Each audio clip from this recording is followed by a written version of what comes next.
with that, I want to turn it over to Chie to get us started with the program, but I wanted to involve everyone in asking these questions of our own family trees and thinking about what we need to know or perhaps don't want to know and how we can learn the answer to these questions through others, as one of the participants said. And, who do we trust in terms of a kind of narrator of that past? And how can we take it into our own hands? So yeah, thank you for taking part in that exercise about silence with us. Thank you, Tao, and thank you, Cecile, for the invitation to be here.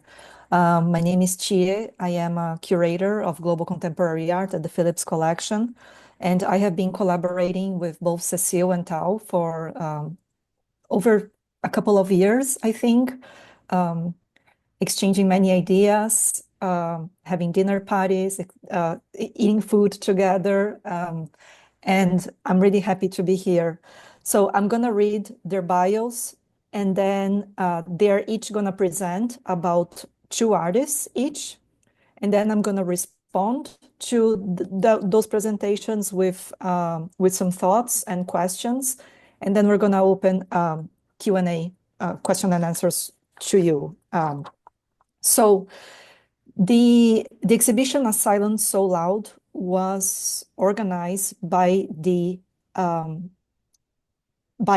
duo called Broken China. So, and Broken China is this duo, Curatorial, and then please, we're gonna have a conversation about that later too, like about the title, how that came about, etc. So Leigh Goffe and Cecile Chong began collaborating creatively in 2022. Goffe is a writer, theorist, and interdisciplinary artist who grew up between her native London and New York. Her art explores themes of her African and Chinese heritage at the cross currents of the Black Pacific and Chinese Atlantic. She is the founder and executive director of the Dark Laboratory and author of a book by the same title, published in 2025 by Doubleday. She received her BA from Princeton University and PhD from Yale University. Her work has been supported by major grants from the Ford Foundation, Mellon Foundation, and the National Endowment for the Humanities. Cecile Chong was born in Ecuador to Chinese parents and grew up in Quito and Macau. She is a multimedia artist working in painting, sculpture, installation, public art, layering materials, identities, histories, and languages. Chong is one of the co-founders of the collective Asianish and has been a co-director of Tiger Strikes Asteroids since 2020. Her public art installation, El Dorado, the new 49ers, was installed in each of the 5 boroughs of New York City between 2017 and 2022. She received an MFA from Parsons, an MA in Education from Hunter College, and a BA in Studio Art from Queens College. And the curators would like to extend special thanks to Yale University for co-sponsorship of this exhibition. So now we're going to hear Cecile and then Tao.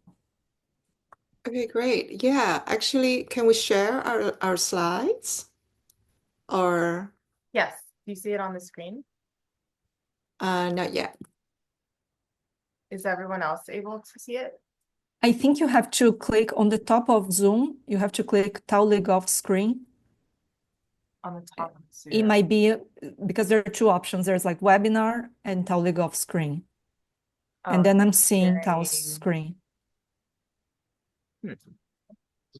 Can you see it, Cecile? Oh, but you can see it. I can see it, yeah. Okay. Oh, you can see it? Okay, I can't, but all right. Leigh Goffe's screen. Okay, great. So yeah, I want to thank, so I'm part of Tiger Strikes Asteroid. Tiger Strikes Asteroid is an artist-run space based in Bushwick. We've been around for 16 years. Actually, Alex Pegg started the organization in Philadelphia 16 years ago. So we just had our anniversary.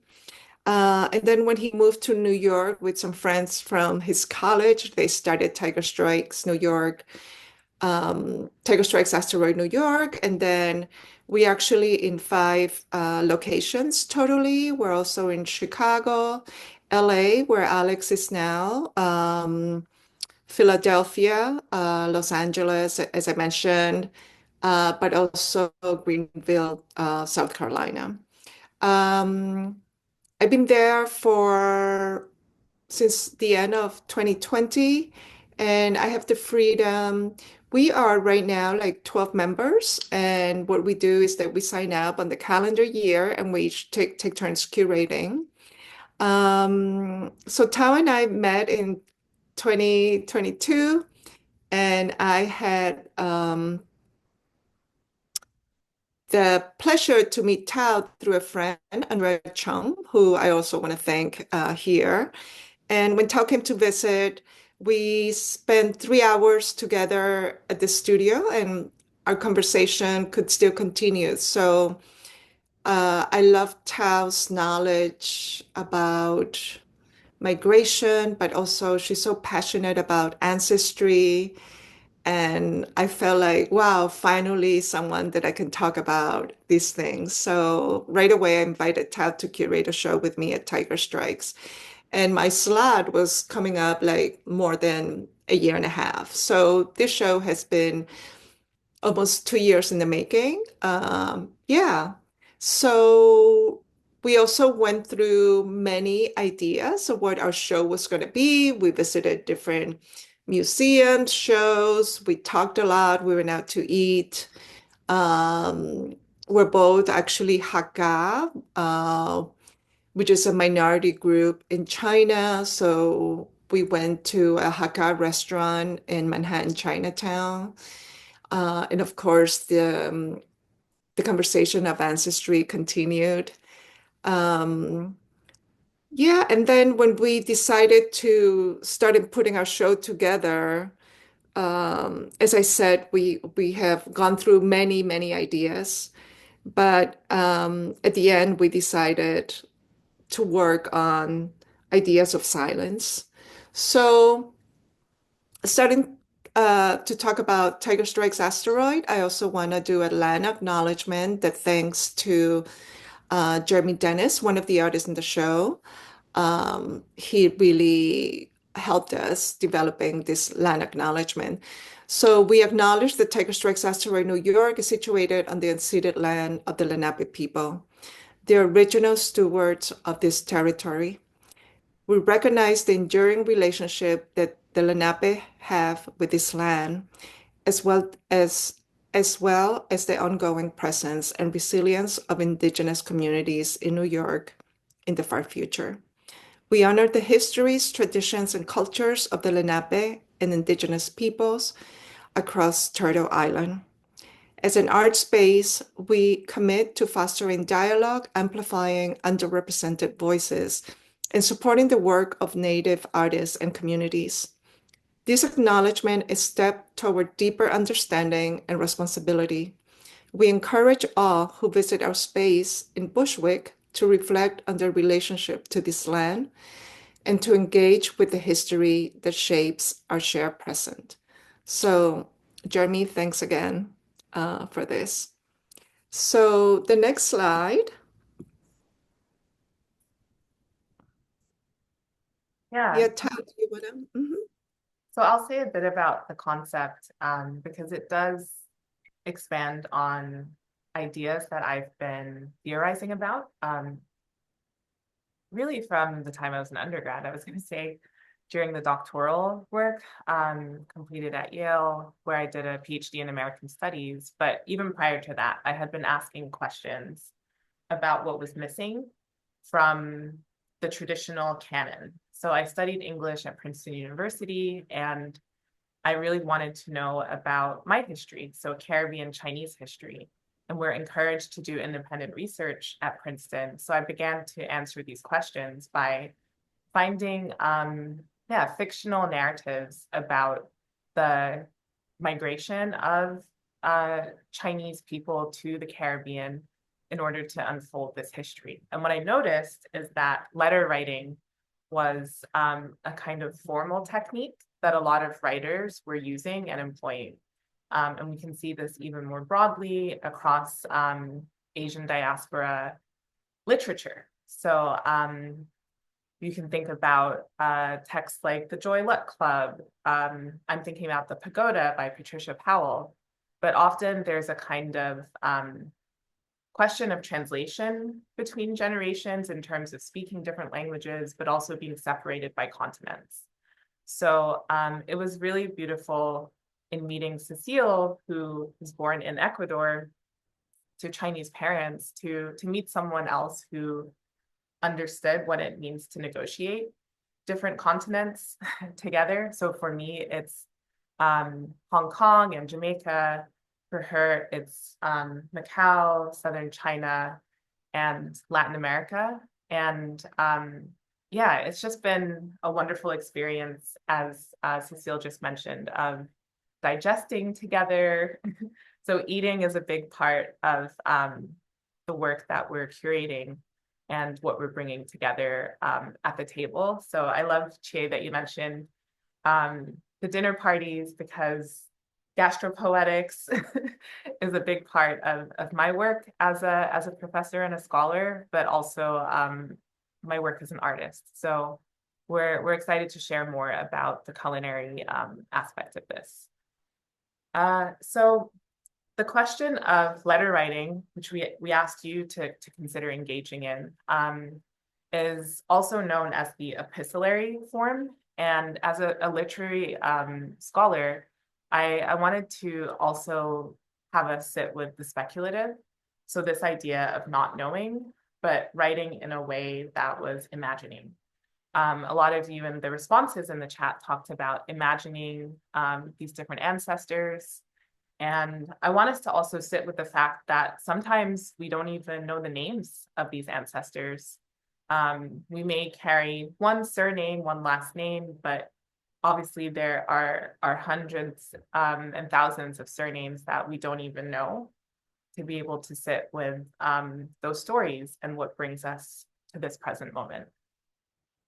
So for Cecile and I, we wanted to conceptually anchor the show in an idea of negative space and how that functions in art and art history, but then also effectively, so emotionally, in terms of absence.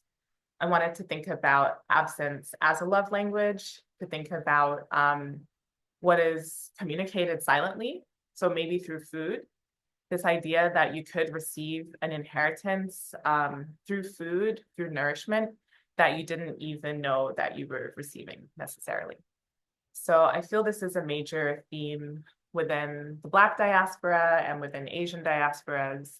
And with my heritage coming from Jamaica, it was exciting to sit with, how Jamaican culture is digested. Another major part of that question is music. And I wanted to also think about music as a form of healing.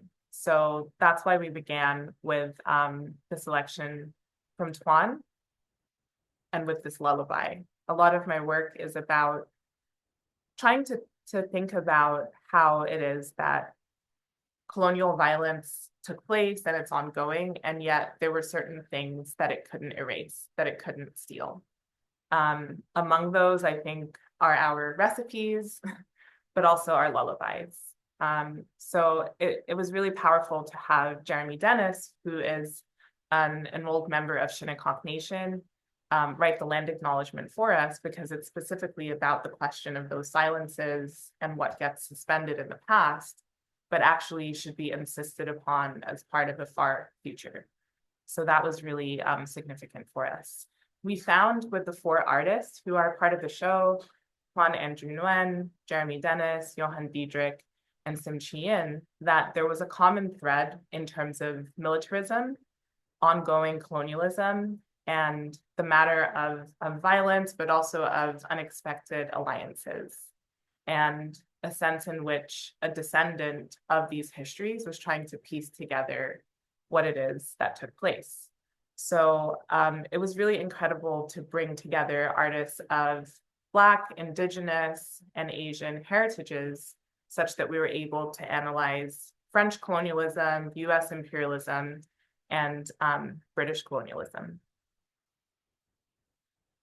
The two sentences that really came together for us in terms of the title were the poetics that we hear in Tuan Andrew Nguyen's video installation piece, Because No One Living Will Listen, converged with this sentence from Marlon James, who's a Jamaican novelist, his book, The Brief History of Seven Killings, where he says, "The dead are always talking, and sometimes the living hear."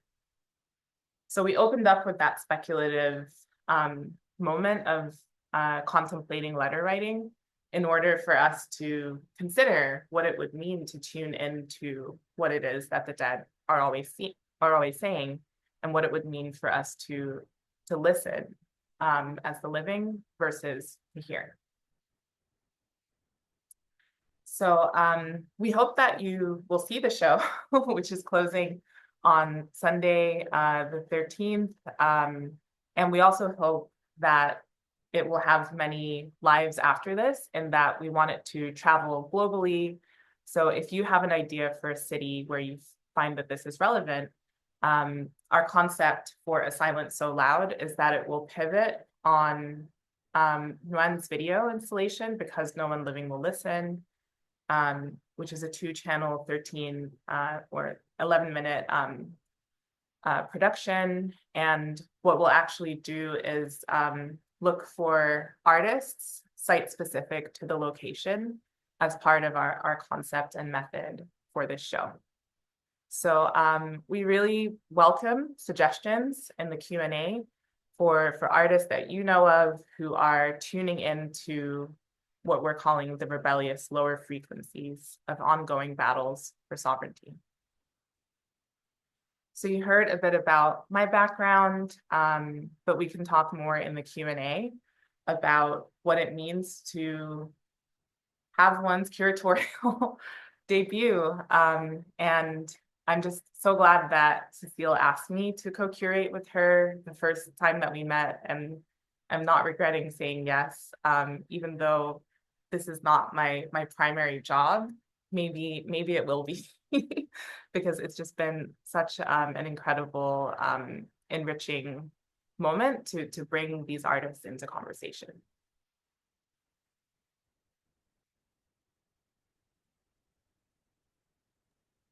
So Cecile, I don't know if you wanted to say anything more, or we can move to the artist. Yeah, I think we can continue to the artist. Okay. So yeah, our friendship is one that has spanned these past couple of years, and has been one that has taken place with private tours of the Met with Dragon Baby. And we've just been inspired by this question of Afro-Asia. And yeah, this is us at the recent show, A Flight to Egypt. So we're constantly thinking about coalitions that decenter European colonialism.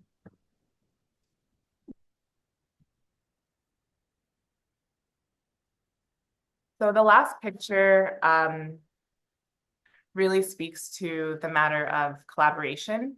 And I recently had the honor to give a keynote at the Americas Society in response to a really incredible show that Chie curated. And one of the themes that I really wanted to emphasize is the theme of abundance versus scarcity. And I really just feel honored to be in Cecile's orbit and to be a part of her collective, Asianish, which was mentioned, which I think has over 250 members. And it really is about the spirit of helping one another as artists, as curators of Asian descent, and kind of defining for ourselves what Asian identity means. So Broken China, which we'll talk more about, really has at its core an ethos of kinship and extended kin, diaspora, and our methods are definitely feminist in the ways that we're drawing on the personal as political. And we're also engaging theoretically with this idea of fragmentation, literally in the sense of like broken ceramics, but also more figuratively in the sense of what colonialism fractures. So I mentioned that the show really pivots on Tuan Andrew Nguyen's Because No One Living Will Listen. So just to give you a sense of his bio, he was born in 1976, the year of the dragon, which is a theme that keeps showing up for us in interesting ways when we think of the lunar calendar. So in Ho Chi Minh City, and he lives between the city of his birth and Los Angeles. So he and his family emigrated as refugees to the United States in 1979. And Nguyen graduated from the fine art program at the University of California, Irvine in 1999. So his work has been exhibited globally, and I had the chance to respond to his New Museum show, which was how we bonded over this theme of silence and sound. And it was just an incredible experience to be in conversation with him, hosted by the Brooklyn Rail. So you can refer to that program, which is on YouTube, to learn more about how it is that we were talking about the Vietnam War, sound, silence, and the question of healing, and the ways in which he sculpturally works with unexploded ordnance. So the actual material objects left in the earth by the Americans in Vietnamese soil. Another major theme in Tuan's work, which overlaps with my scholarship, is this question of Afro-Asian solidarity. So in the gallery, we have these two wall hangings, which are really immense and really beautiful in terms of the texture. And they show us the research-driven nature of Nguyen's methodology and work as an artist, in that these are derived from pamphlets, so propaganda leaflets from the First Indochina War, so from the 1940s and 50s. And we see this address to North Africans from the Vietnamese authority, and they're making a plea. They're making a plea to consider French colonialism and to consider putting their weaponry down and actually uniting in brotherhood and solidarity with the Vietnamese.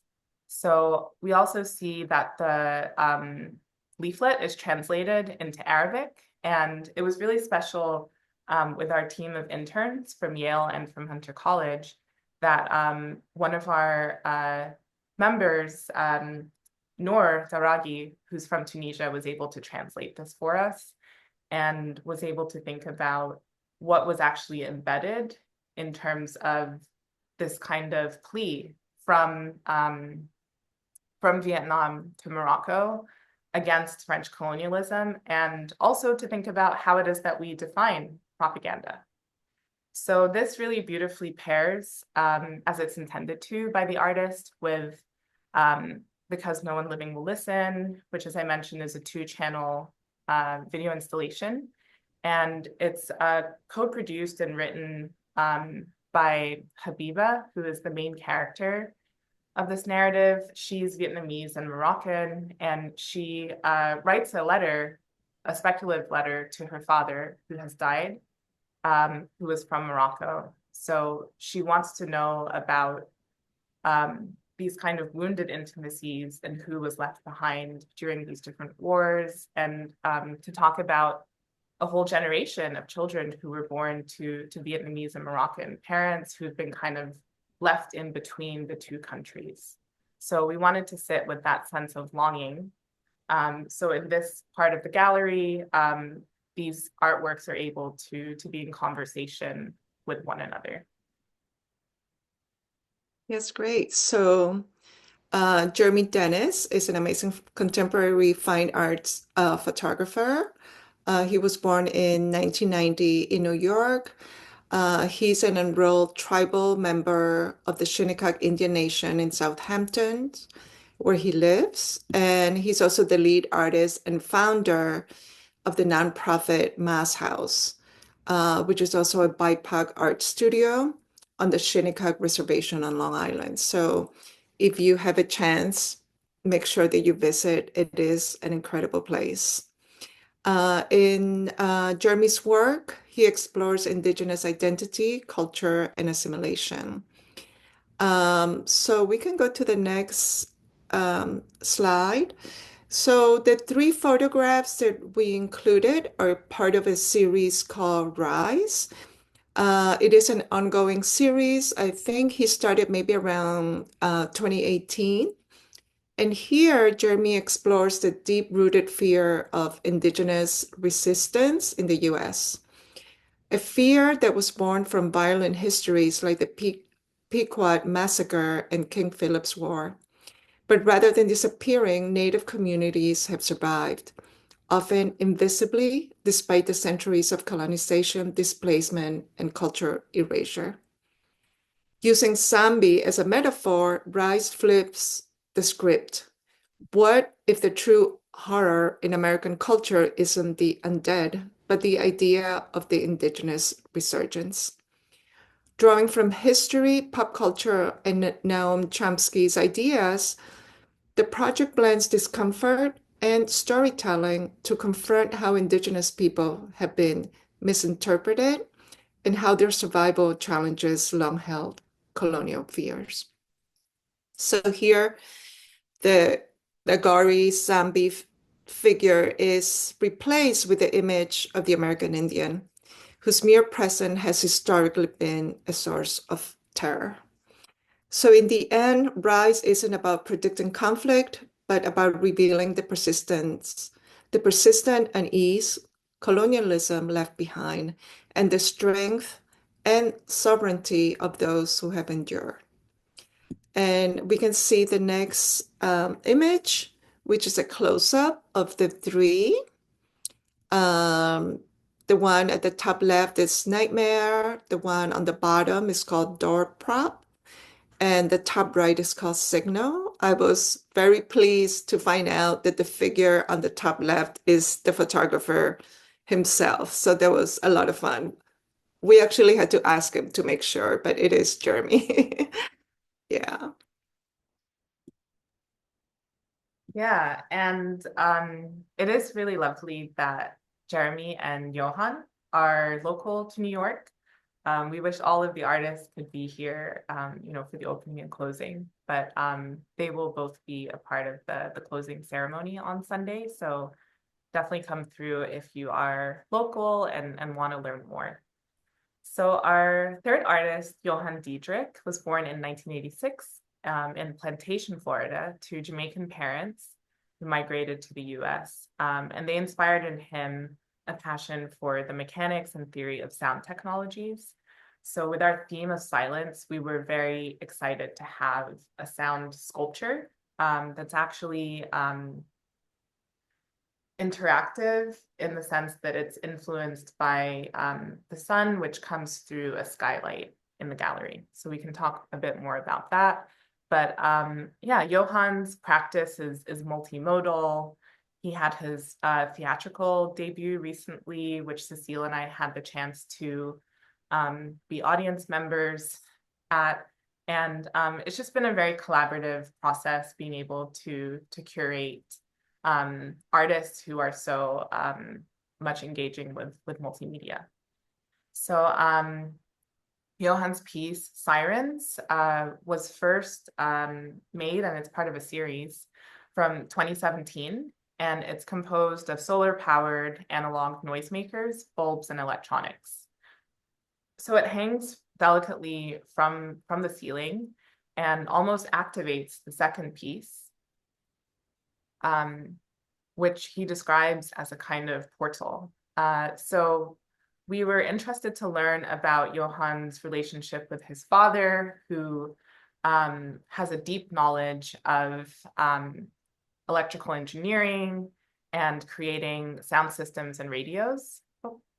So it was really wonderful to see this pairing of the natural ecologies of sound, so depicted through this conch shell and this old-time radio from the 1930s, in order to think about what might be conjured. So we have a real sense of book ending in the sense of the earlier part of Johann's career and the forward-looking work, because these objects are drawn from his recent play, which touches on a sense of futurism, engaging with the Caribbean, and with this idea of the hurricane and the voice of the hurricane. So it was really incredible on the opening night that Johann was able to inaugurate the show by playing the conch shell. So look out for the sonic activation and processional that will be taking place on Sunday, the 13th, as we think about what it means to really listen and to think about the vibrancy and the frequencies of these different artists in conversation. Great. So our last artist is Chi Yin Sim. Chi Yin was born in Singapore, and now she lives in Berlin after living in New York for a few years. She was here to participate in the Whitney program, and that's when I got to meet her. So Chi Yin has a research-based practice that uses artistic and archival interventions to contest and complicate histories and colonial narratives. She works across photography, film, installation, performance, and bookmaking. She also premiered a theater performance, very recent. It's called One Day We'll Understand, based on her family history and the anti-colonial war in what was British Malaya. And she has exhibited also last year at the 60th Venice Biennale. So the British Malaya that I had to learn myself refers to a group of states on the Malay Peninsula and Singapore that were under British colonial control between the late 18th century and 1957. It's not only a single political entity, but it's actually a historical term used to describe the various British territories in the region before the formation of modern Malaysia. So looking at what we decided to include is her piece. There was a wall installation called Ama. It's archival pigment prints on rice paper. And thanks to the courtesy of the artist and Silberman Gallery, they have location in Istanbul, Berlin, and Miami. So here, the artist shares the story of her grandmother, Lu Guan Ye, who was widowed during Britain's brutal crackdown on anti-colonial resistance in Malaya, a conflict that lasted over a decade and shaped future Western military strategies. Her grandfather, a leftist journalist, was imprisoned by the British and later executed by the Kuomintang in China. Through family photos and oral histories, Chi Yin weaves together moments of everyday life with deep intergeneration trauma. He sets against the backdrops of the Malayan emergency that happened between 1948 and 1960. Her work also captures a mix of fear, loss, fleeting joy, and historical silence, offering a powerful reflection on the lingering wounds of the Cold War and their lasting impacts today. So the next slide, you could see a close-up of the Chinese translation, and also there were also English and Chinese translation. I was very drawn to Chi Yin's work, having to deal with languages throughout my life and seeing like traditional Chinese written was very intriguing and was very interesting to me. Yeah, so those were the four artists. Those are the four artists that we have included in the show. You pretty much had, hopefully you had a good sense of what the show looks like. through these photographs. And now we'll give you a sense of what the show tastes like. So we asked each artist to give us a sense of taste memories to answer this question of the taste of home. And we will be enacting what we're calling a culinary intervention, which is a play on the way that intervention is used in academia, but also to think about it as a military word and to think about what we can claim back through through taste, through digestion, through something that transcends colonial foodways. So I'll just describe some of the notes of the tasting that we'll be serving.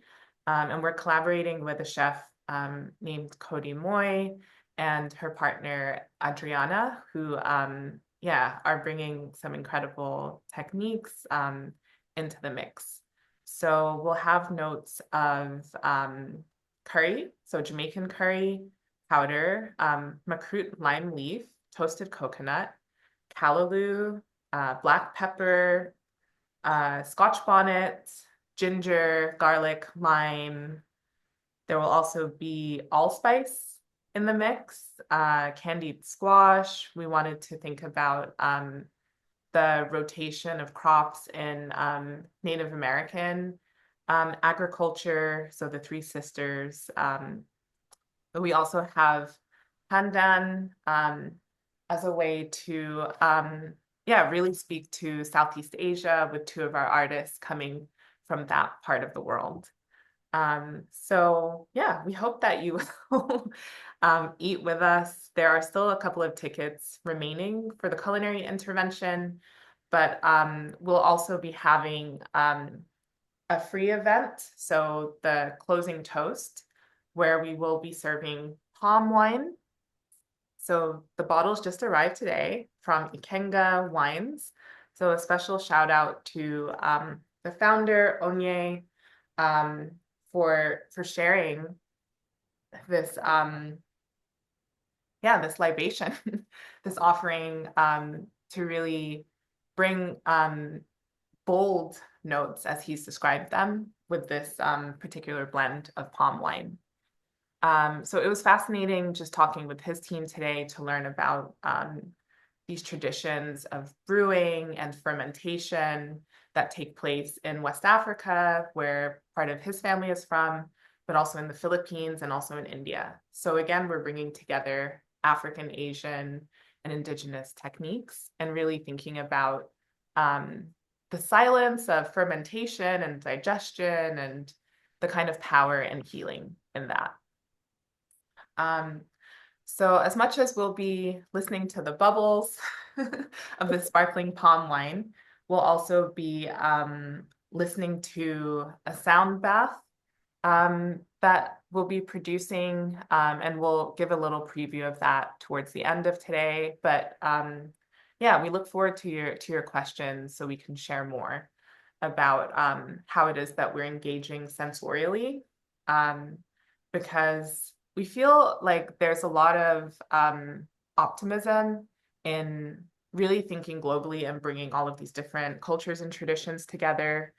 I meant to also say that in terms of Jamaica's history, Johann is exploring questions, as am I, of Maroon heritage.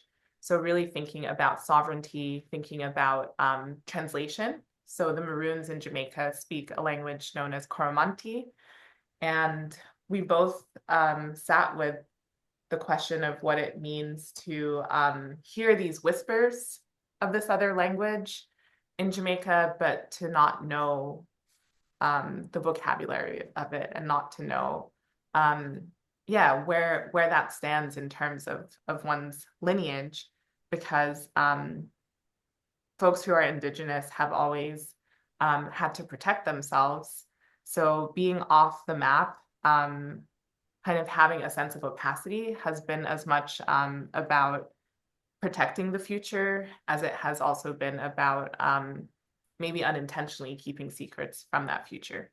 So it was just really incredible to be able to think about each artist and how they're engaging with that silence as something productive. So a big method for us is dreaming. We mean that literally in terms of getting enough sleep, but also in terms of imagining and having wide ambitions for where this show could go, who it could impact. We really do see these questions as universal.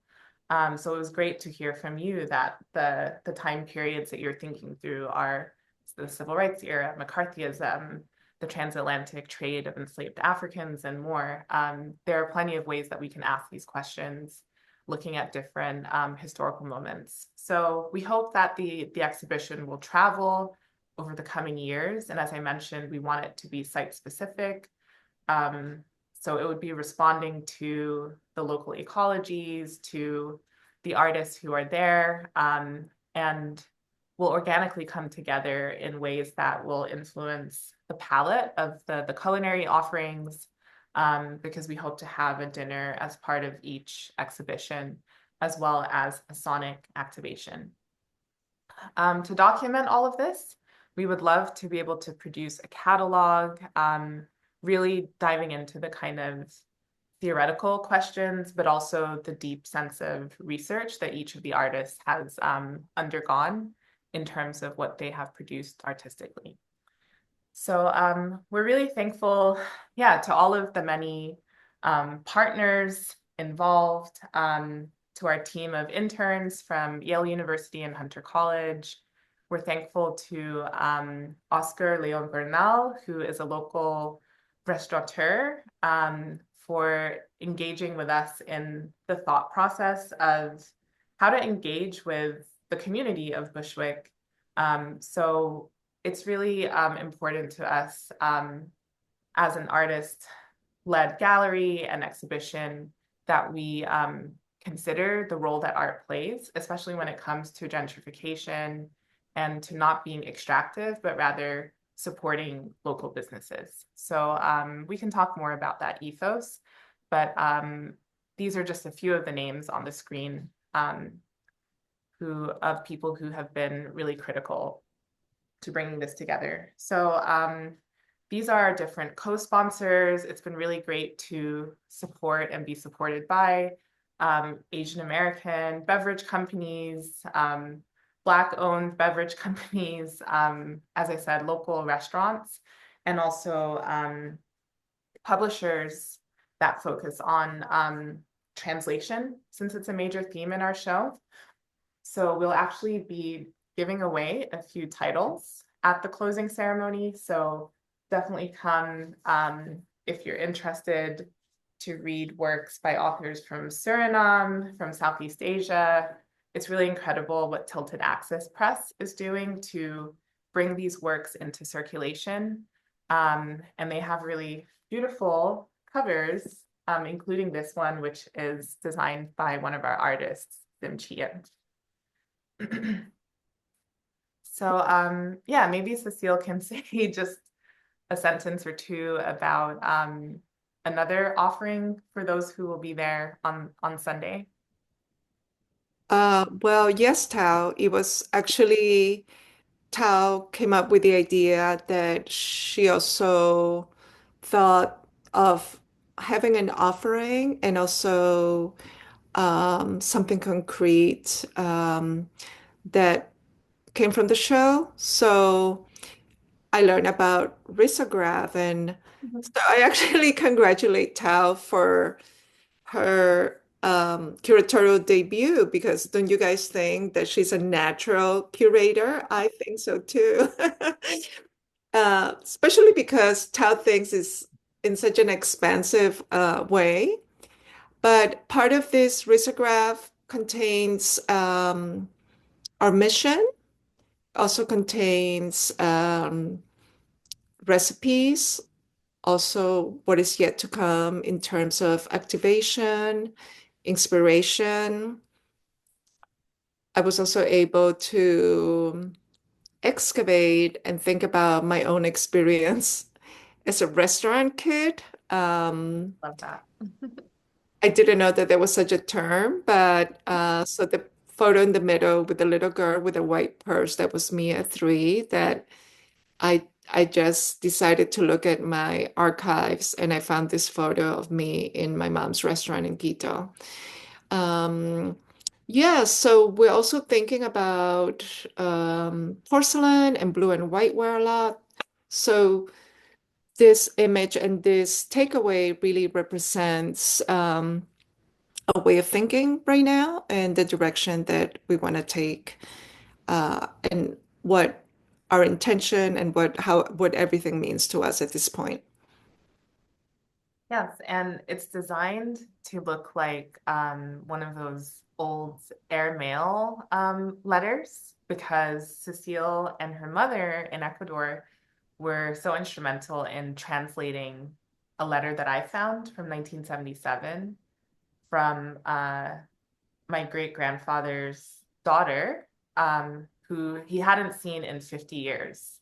So it's just been really incredible to think about the materiality of letter writing. So the back of the envelope was somewhere that we wanted to list our special thanks. And we're printing them in an edition of 75, right? Yeah, so that will be a special gift for those of you who are in attendance on Sunday. So yeah, thank you for listening. It's just been great for us to be able to articulate all of the thought that went into what you see on the walls. We're really grateful to the 4 artists for entrusting us with their artworks, and we're grateful to Chie for being on our advisory council and for guiding us in this curatorial process. So we'll turn it over to her, yeah, for some questions, and we also welcome your questions and comments. Yeah, thank you, Tao and Cecile. This was really amazing to hear about you two talking about the process of organizing this exhibition and your own perspectives about each of these works. I wanted to start by asking you a question about silence as the framework of the show. I was thinking about the word silence, and I look it up in the dictionary. And silence is a noun, right? Is a word that describes absence of sound or absence of speech, of noise, etc. And as a noun, silence is something that is very much defined by absence, by the negative. But silence is also a verb, right? And in this sense, it's a very active verb, like to silence something, to silence speech, to silence opposition. And in general, it's a verb that requires an individual with a lot of power to silence someone over, right? But in your show, silence is a noun, but it's a very active noun, even though you were talking about silence as this negative space. And I love what Tao said about, the negative space in art, like the absence in art. But in the show, silence is something very active and extremely productive, because silence is actually doing something, right? Silence is showing something that is absent, is pointing to what is unspoken, and it's serving as an evidence of different forms of violence, colonial violence, war, etc. And its silence is also showing the act of silencing, right, as a verb. So this is one of my observations. Another one is that I love that in the show, the opposite of silence is not necessarily speech, is not necessarily language. I mean, there is a lot of language through letter writing, which is a method that you also embrace in the show, but there is also sound. That is not music, it's just sound, right? Is the sound, is noise that breaks the silence. And there is also image, right? An image that is giving visibility to something that is invisible. For example, Jeremy Dennis, who is giving visibility to the haunted, the apparitions, the ghostly figures. So my question is, what is productive about silence that inspired you to organize the show? And also, what kind of subject is formed through silence? What is the subject formation that silence generates.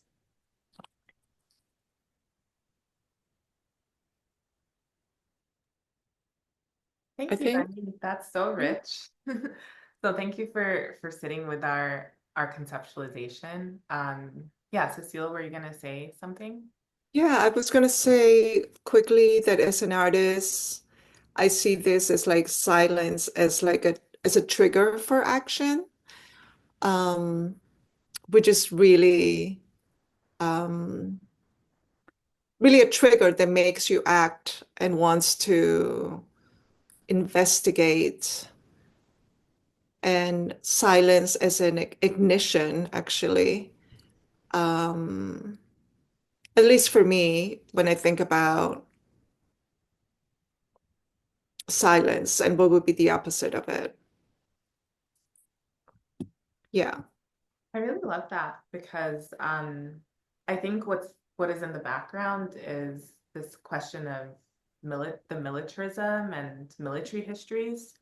So I feel that in some ways silence is a weapon, sometimes by the colonizer to erase and silence these histories. And we can look to Michel Rouftriot and his book Silencing the Past, which is really just incredible and looks at the Alamo, the Haitian Revolution, and these different historical moments. So it's really a meta-historical text and way of thinking about power and the production of history. But we can also think about silence from the quote unquote subaltern. And subaltern is another military word. So it's just interesting to kind of think about how we can communicate without words that are militarized. And actually, this first came to mind being in conversation with a Brazilian artist who, yeah, asked us to think about like how could we demilitarize our imaginations if the language is so full of these military metaphors. So I think it's powerful to sit with the silence and, as you said, Che, like the texture of that silence, because it's not silent at all. Um, and as somebody who is a DJ, and I joke that I'm a PhD DJ because I bring that practice into the classroom, there really is a way in which people who are sound studies scholars or who are musicians know that silence is very rich in terms of a kind of lower frequency and hum. So I do feel like the subaltern or the colonized subject, as it were, is able to use silence as a way to refuse. So I think that, especially from an art historical perspective, Western society has been so much about the ocular centric. So like seeing as knowing, seeing as believing. For me and Cecile, attuning ourselves to the sonic really felt like a way to open up something else, another method to approach this history of violence from. Yeah, I love what you said about opening up to, these different methods to point to colonial and historical violence. So sound is a mode of address in the exhibition and in your own practice, Tao. And letter writing is another mode of address, right? Letter writing to someone that doesn't exist, or someone who is deceased, or someone who you don't know, etc. And how, so what are these two different modes of address that are very central to the exhibition? What are they doing to address the colonial fractures, to fragmented history? How is sound um, how is sound I don't want to say the word healing, but I will say that because you use this word healing and specifically related to sound, so I just wanted you to expand a little bit more on this healing properties of sound and letter writing, etc. Yeah, I mean, I do feel like healing was important as a word, because there can be such an emphasis on trauma that it felt important to see the other side of that and to think about our survival, especially to think about survivance, which is a term from Gerald Visner, who's an Anishinaabe thinker. And I think, yeah, in the sense of futurity and a kind of blueprint of survival and the future, healing is necessary, but it's also within us. It's also within the recipes that are actually medicine. So that's been a kind of personal investigation for me, dealing with different chronic illnesses and just also contemplating the pandemic and um, the transmission of ancestral recipes, the choreography of the kitchen. So I loved what Cecile wrote about being a restaurant kid, because in my research, which is on Chinese restaurants and Chinese shops across the diaspora, I have always noticed those children like doing their math homework at the table in the Chinese takeaway. And I always do think about like, what did they overhear? Or the kid under the counter in the Chinese shop. So I love, Chie, this question about address, because I really like that each artist is not addressing the colonial power, but rather addressing their family members, to really sit with what is wounded and to be really vulnerable about how they do feel betrayed. Um, and I think it's important to kind of just sit with that. And that's something that I did in terms of my own grandfather, because he never taught us Cantonese and we really wanted to learn. And I think being Black, we thought like, oh, he doesn't want to teach us because we're Black. But I think it's more complicated than that. Like these cross-racial um, matters of translation are important, but it's also important to sit with the trauma of war and what it is that people actually can't say about that trauma because they haven't processed it, but also they're trying to protect the future. It's like they feel they went through that, so you didn't have to. And Yeah, yeah, sometimes they don't even have the vocabulary and the language to talk about trauma. exactly, much less in multiple languages. Yeah. Or they wouldn't expect their descendant who's of another race to understand this. But I do just remember hearing my grandfather like talk on the phone in Cantonese growing up in Queens, and just wondering like who he was talking to and why he was laughing. And uh yeah, just feeling like what is it that I was missing there in terms of that silence. But I love that each of the artists has their own form of address with an ancestor as they inherit a tradition. Yeah, thank you. Other thing that I notice in this exhibition is how these artists are engaging with ideas of family and home in expanded ways. And I'm interested in these two topics because family and home are topics that are often weaponized by right-wing or more conservative discourses, that kind of propose a very single-viewed nuclear family, or this kind of very heterosexual and patriarchal view of both family and home, right? And even the idea of home for diasporic people can also be very weaponized in conservative ways. The sense of there is a kind of an original home that our families left, and it's so much better. And that we kind of long for that, right? So, but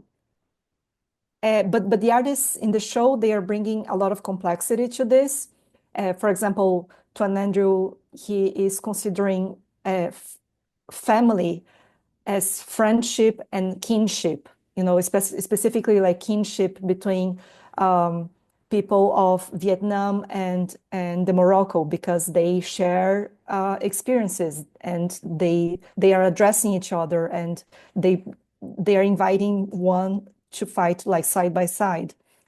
And also artists, there are other artists that are addressing family directly through letter writing, right? Ching, who is giving voice to her family to articulate emotions and trauma that is very difficult to talk about. Or even Tuan Andrew, again, he created a work in which the main character writes a letter to a deceased member in her family. And then there is the question of home too, which is, I think Jeremy Dennis talks a lot about that in his work. He's an artist that is grappling with theft and occupation of land, and we can think about land and homeland, right? And I think all of these artists are talking about home because they are all talking about occupation of their ancestral lands by colonial power, right, in a way. So, and I just wanted to ask you, if you were thinking about family and home, which are very important terms for diasporic people like us, as you organize the show, and how you think about this in your own lives and practices.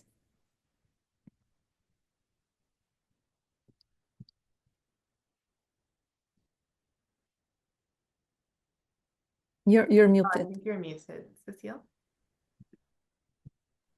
Speaking of silence. Yeah. Thanks for the question, Gia. Of course, it makes me think a lot about my experience and actually articulating one's experience. I think one of the reasons that Tao and I really got along because Tao has the words to my lived experience, which I don't have in a way. But I think, Gia, when you came to my studio and we did talk about home that time, and it took me years for me to realize about, being born in Ecuador to Chinese parents, living in Macau with my grandmother for 5 years, and then back to Ecuador and then coming to New York.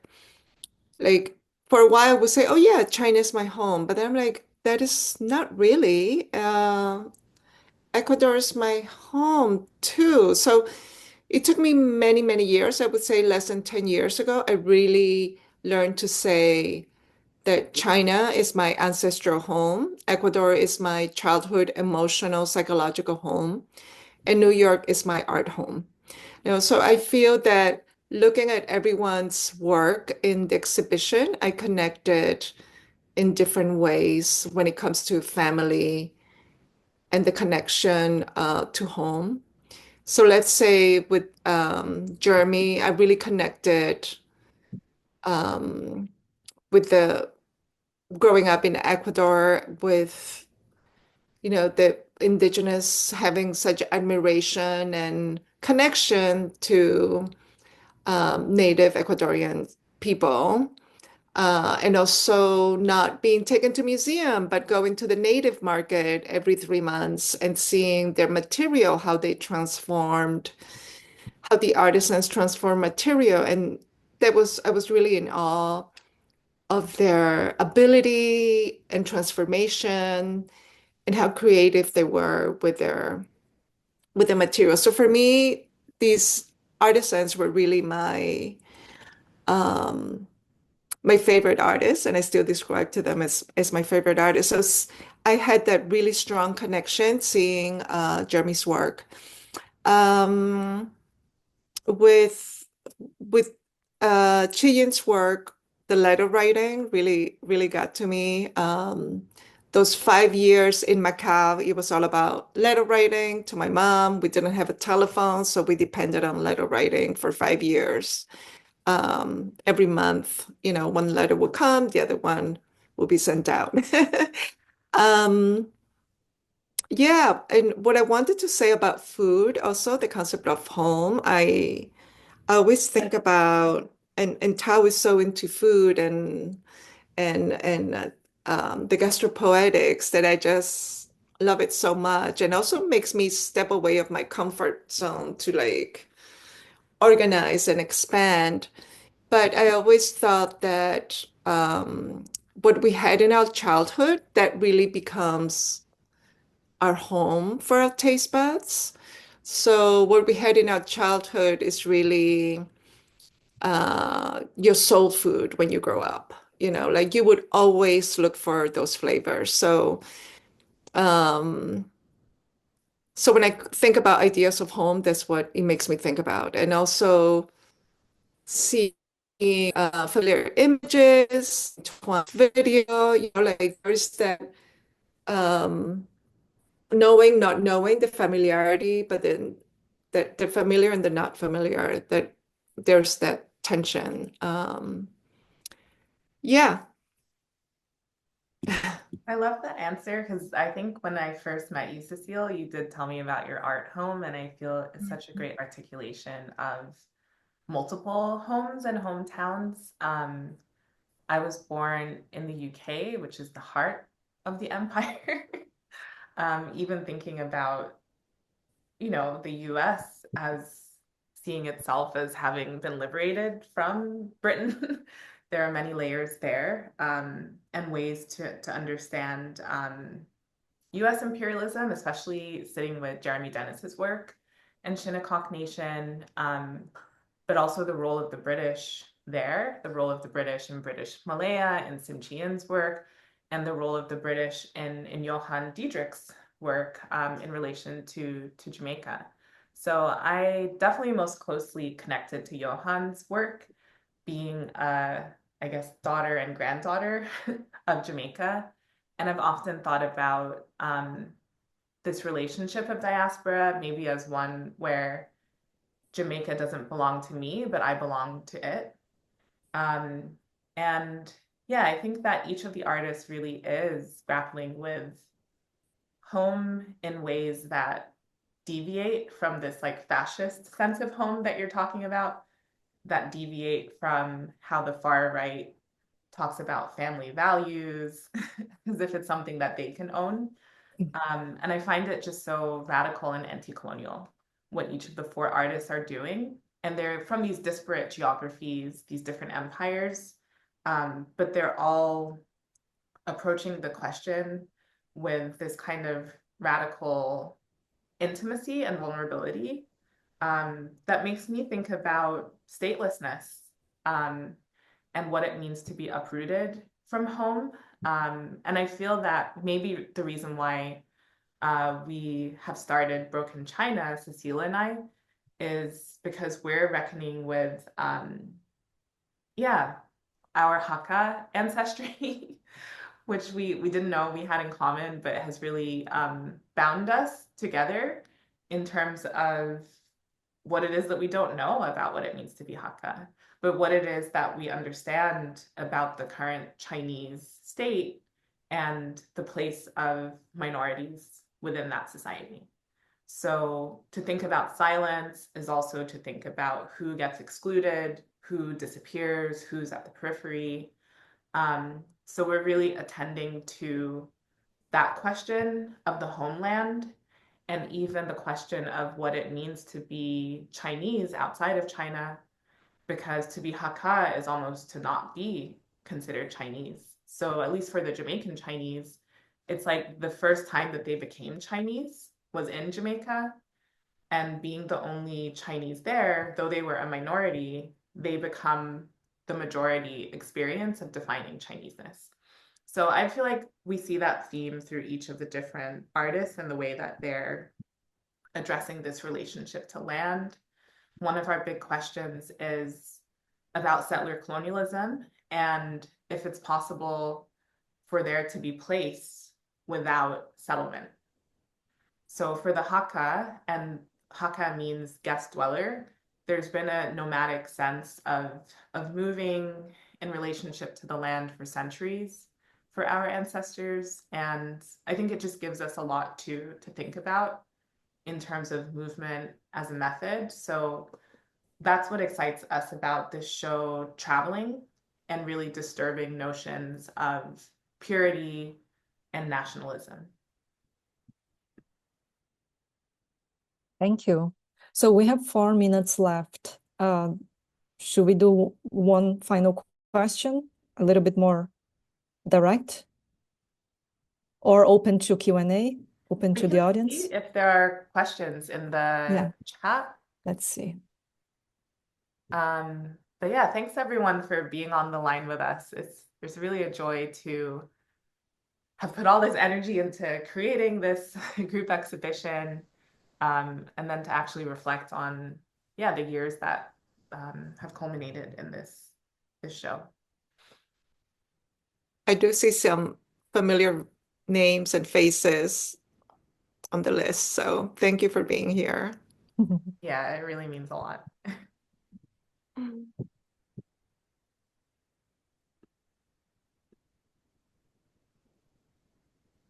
Do you want to talk about very quickly how you decided to occupy the space with sound?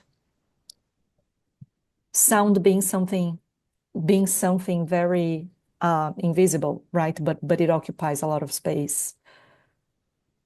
Yeah, I mean, even it was exciting to think curatorially about how to deploy that, because being a sound artist myself, when I have been curated, I've been upset when curators are like, oh, well, because of sound bleed, you can't have sound in your piece.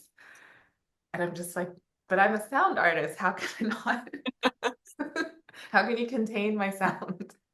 But yeah, we were able to approach that matter with Bluetooth speakers, so both headphones, which was really wonderful for Tuan's two-channel installation because it creates an incredible immersive feel where the viewer and listener can walk around the space of the gallery, which is humble, but I think that the humbleness of the space really brings each of the works into conversation so that it's not like four separate shows. So yeah, if you have the chance to watch this this video installation, it's a rare opportunity because it was at the New Museum, but this is a much quieter space where you could actually see the whole film and watch it on repeat. There's just so much texture to Tuan's sound production that you'll feel the sound as you're listening. Yeah, I want to add that I've been telling people that you could, in Tuan's video, you could actually hear the air. Yeah, it's incredible. Yes, exactly. And I note that Juliana, who's here, which is so special for us, says really interesting, but love the idea of our ancestors speaking to us through food. Yes, so we hope that it will be a nourishing experience in all the ways that can have meaning. Okay, so we'll conclude with, let me see, just I'm gonna play the frequency of the earth. If I can find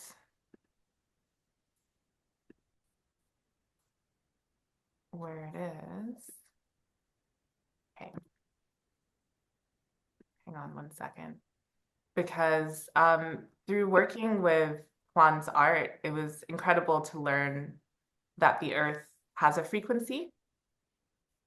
And it's thought to be 7.83 hertz.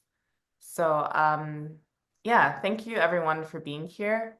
So we'll allow this to play as you're leaving, and you can think about how we're each vibrating in space and how that is a visceral experience that we're engaging in silently or otherwise.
hopefully that's a nice grounding experience. And thank you for being on the line with us. Thank you, Chie, for being our gracious moderator. This has been so enriching. And yeah, thank you, Cecile, for asking me to curate with you.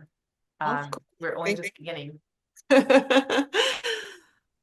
Thank you for collaborating, Tal. And thank you, Chia, and everyone who was here with us. Thank you so much, Tao and Cecile, and everyone. Have a good night. Bye-bye. Bye. Thank you. Bye.